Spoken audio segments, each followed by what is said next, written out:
Չէ, ինչ է հայտնել, ինչ հասցրիք տեսնեք երեխուն։ Այո։ Ոնց էր։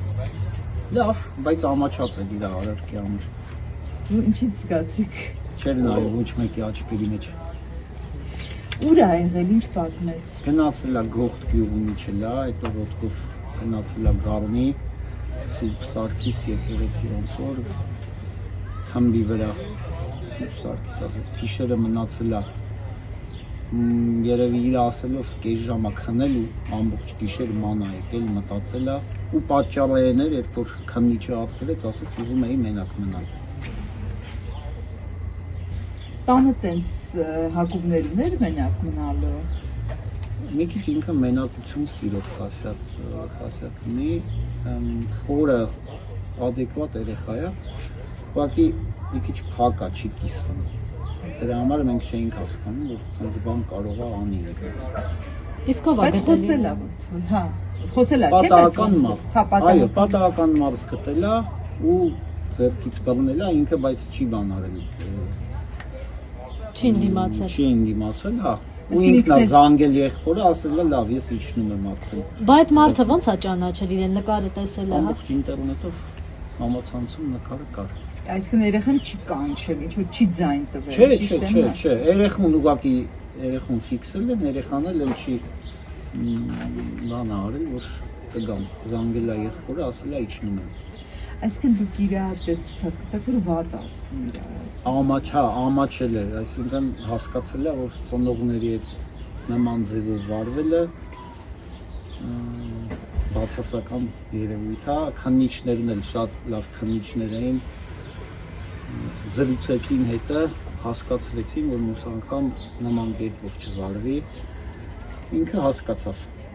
Բայց ամեն դեպքում երեխա է, ինչ եք մտածում անեք, ով խոսի իր հետ, ով զրուցի ձեզնից բացի էլի, մասնագիտական տենց կարիք կա։ Միանշանակ հոգեբան եւ հոգեվորական,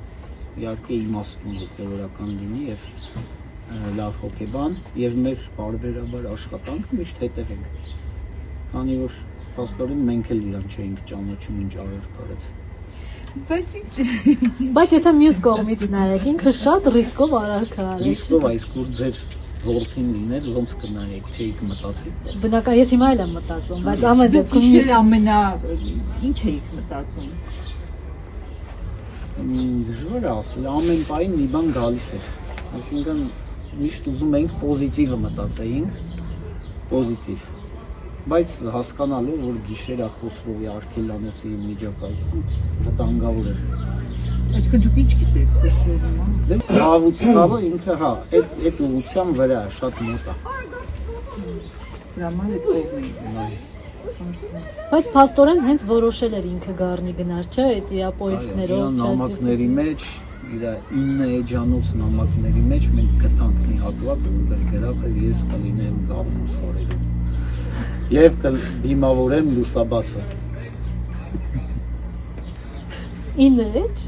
9 էջ նամակ։ Չէ, դրա այս երեկվա նամակն է 9 էջ եղել։ Այո, բոլորիս ուղղված նամակ։ Բայց 9 էջանոց նշել է համար 1, էջ համար 1, էջ համար 2, ինձ, մամային, առանձին, եղբորը, այնտեղ բոլորը չկարդացին, չհասցրեցի, սիրտում չկար։ ինչ էր ուզում անի։ Ուզում էր, այո, ես պիտի ճգնեմ եւ ին վրա չնեղանաք, ես ընտրում եմ այս ուղին։ Իհարկե այս քանից հետո ջղայնանալը շատ սխալ էր, ուղղակի եթե ջղայնանայի ինքը չէր ամաչի։ Ես զեն չհանեցի, մի հատ իրան գրկեցի, ինքը հասկացավ ու աչքերիս մեջ չէր նայում։ Այսինքն ինձ թվում է հասկացա, որ չի կարելի մյուս անգամ։